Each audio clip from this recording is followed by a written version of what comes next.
બીજા દ્વારા ફોન કરીને મારી નાખવાની ને ગાળું દેવાની, તો મા તમે બેન હળી અમારી કરી ગાળું ક્યારે ને દેવાની. હળી કરી તો સાહેબ એ માથા ભારે તો ખરો જ નહીં. તો આવા દલિતો ઉપર કેટલા અત્યાચાર કરી એ નાખ્યા. દલિતો ઉપર અત્યાચાર બરોબર. થાય છે ને ભાઈ, એના માટે અમે લડીએ જ છીએ. પણ એ દલિતો માટે જે રીતે અત્યાચાર થાય છે ને એ રીતે અમે જોઈ જાણીએ અને અમને યોગ્ય લાગે ને આમ લડીએ. આવી રીતે તમે હાથે કરીને હળગાવવા જાઓ અને પછી ઓલા તમને મારવા ગાળું દેવા આવે અને પછી તમે ફરિયાદો કરો ને ફરિયાદો કરીને પછી સમાધાન કરો ને સમાધાન ના. કરીને વળી પાછું તમારે એમ થાય કે મને મારી છે આમ કરી છે પછી અમને ગોતવા નીકળો. હલો, પણ આપ કોણ બોલો? તમારો મિસ કોલ હતો. અમરેલી થી બોલો?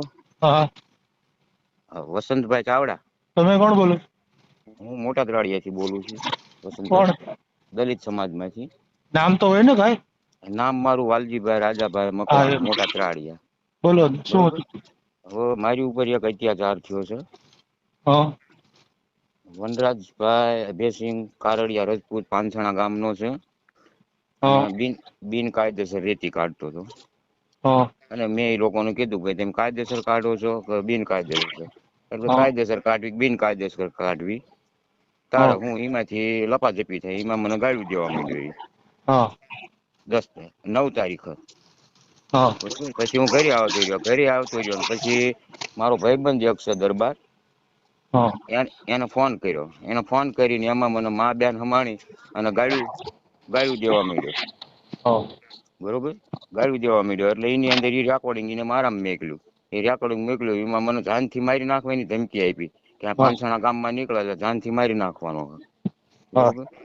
પછી 10 તારીખ ધંધુકા પોલીસ સ્ટેશન અરજી લખાવી, હા અરજી આપી. એ લોકોએ કઈ પગલા જ ન લીધા 5 દિવસ લગીને. મેં એફઆઈઆર નું કીધું તો એફઆઈઆર માં એમને ધ્યાન ન દીધું, કોઈ વાતે ધ્યાન ન દીધું. પછી આખલે હું એકલો પડ્યો એટલે મેં મારી ઉપર સમાધાન ઉપર આવતા ગયા. મને કે સમાધાન કરી નાખ. મેં સમાધાન કરી નાખ મારી રીતે જઈને હું અરજી પાછી ખેંચી સાહેબ. હા બરોબર. પછી પાછી ખેંચ્યા પછી મને એમ થયું કે કાલ સવારે હું નીકળી તો પાછું આને મને લખાણ તો આપ્યું નથી, કાંઈ કર્યું નથી. અને કાલ સવારે નીકળીને પાછો મને ક્યાંક મારી નાખશે તો મારા બૈરા છોકરાનું શું થશે? હા મારી પાસે એનો આખો ઓડિયો પડ્યો છે અને વિડીયો મેં બનાવ્યો છે. એ વિડીયો હું તમને મોકલું અને ઓડિયો મોકલું સાહેબ. હા બરોબર. આ વાત છે. રેતી કાઢતા હતા, ક્યાંથી કાઢતા?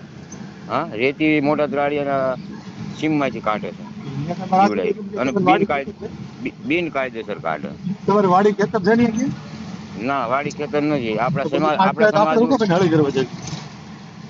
આપડા સાહેબ રોડ નથી સારો રવા દેતા. રોડ પર તમારે એક ના હાલું? કેમ બીજા કોઈ વિરોધ ન કર્યો?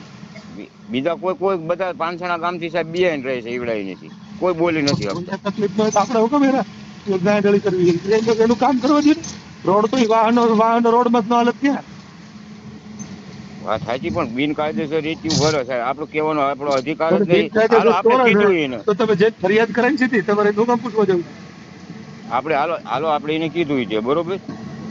તો હા તો એને બીજા દ્વારા ફોન કરીને મારી નાખવાની ને ગાળું દેવાની, તો મા તમે બેન હળી અમારી કરી ગાળું ક્યારે ને? દેવાની.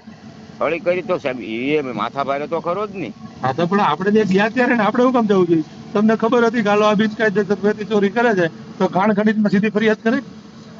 ખાન ખનીજ મેં કીધું નહીં તો મને કે તાર થાય કરી લે જાય. પણ પેલા નહીં, મેં તમને એમ કીધું કે સીધી ત્યાં ફરિયાદ કરે. એની પાસે જવું શું કામ છે? હાથે હું કરીને તો તમારે ત્યાં જવું છે. પછી ઓલા ઉશ્કેરે તમને કઈક કહે તો કે મારી માથે અત્યાચાર થયો. તો હું ખાન ખનીજમાં સીધી કરું ને તો ચાલે ને કરો મારું. જે થાતી વિધિ કરાય. ખોટી આપણને ખબર જ હોય કે ત્યાં જાઉં પણ ઓલો આપણને પછી જેમ બોલ છે બહાર છે તો પણ એની ઘરી એની પાસે ન જવાય, એને ક્યાંથી પાડવો એ જોવાય, ત્યાં જવાય. પછી પાછા સમાધાન કરી લેવાનું. સમાધાન કર્યા પછી પાછું એવું વિચારવું કે મને માર છે આમ કે છે તો સમાધાન જ ન કરાય. તો એના માટે શું કરવું? કાંઈ ન કરાય. એની જે થાતી વિધિ હોય ને એ કરાય. બાકી આપણે હાથે કરી ઓલી હળગાવી અને પછી આપણે કહીએ કે અમારી માં અત્યાચાર થયા તો ભાઈ એવી નવરાયું નથી અમારી માટે લડવાની. સાચું હોય ને તો કઈક લઈને આવજો. હો સાચું સાહેબ કાયદેસર રીગલ રેકોર્ડિંગ સાંભળો, ઓડિયો હા સાચું પણ છે. એ આપણે ક્યારે થયું? શું કામ થયું? હમ. આવવાનું કારણ હું?